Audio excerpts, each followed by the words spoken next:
I actually reminisce about this particular project in a very fond way because I originally heard about it in New York, and I sort of romanticized New York City. And I was grabbing dinner with you, and you know, I was looking out the window and the cars going by and whatnot, and we started talking about this production, and it intrigued me, and I was excited to find out more.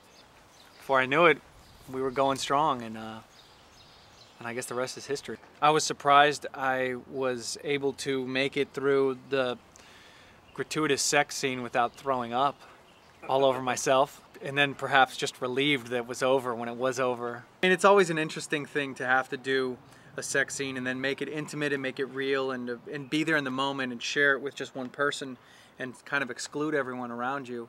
And when I have had to do scenes in the past where it's for television, it's a little more whitewashed, but in this case it got to be gratuitous in that way that it's real. I mean, it's when you've shut the door and you're fumbling for the light switch and you're knocking things over, and it's that real moment. And it was, you know, any sex scene, in my opinion, is both awkward and comfortable. You have to embrace the comfort of it and you know, and really indulge yourself in that moment, but at the same time it's so awkward because you're making out with someone who you don't know their middle name or how many siblings they have. I mean, you don't know much about that person you're connecting with.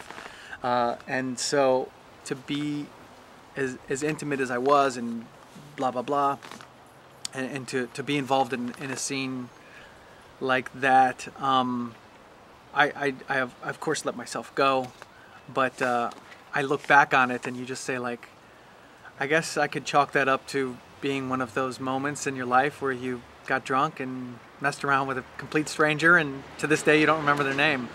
However, I remember Paula's name. She's a good soul, you know. So I couldn't have made out with a better actress.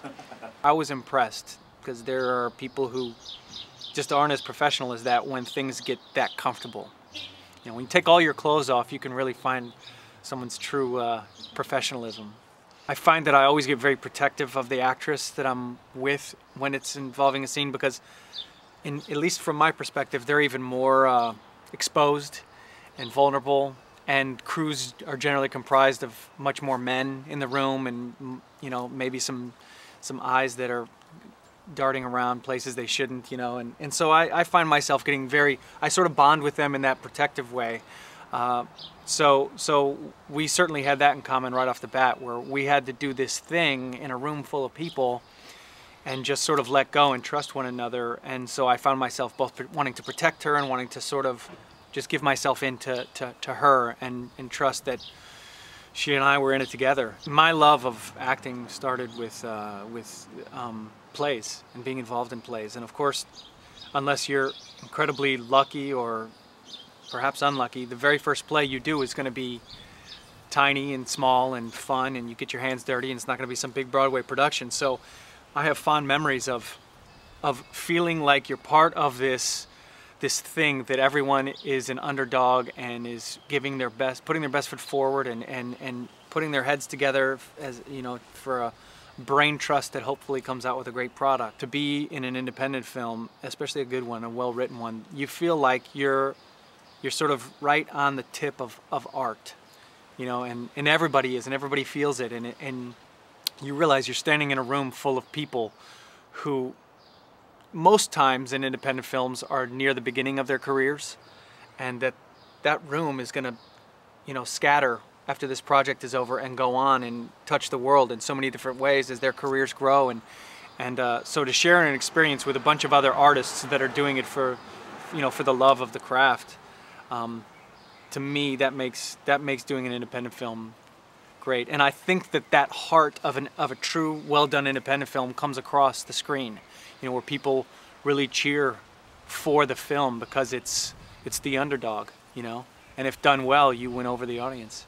There were areas of the script that actually got a little deeper and darker than I had seen on the paper, and then with some actors' performances, I found that their interpretation of the lines that I was reading that was theirs came out quite differently than what I had expected, and so it was a pleasant surprise for me to sort of see the end result from going from the actual screenplay to the screen.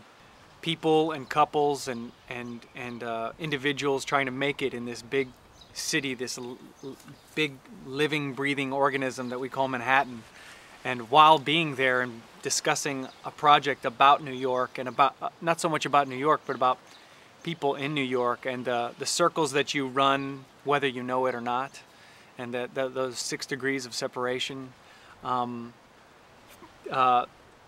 made me all the more excited to have to fly back from Los Angeles when the project started to get out there and get my hands dirty with this film. I look back on it and say, God, I wish I would have slowed down time just a little more and soaked up every moment. And I was trying to do so, you know, while I was there. And I wish the production wasn't as efficient as it was, and it would have lasted twice as long. Then I could have enjoyed myself twice as much.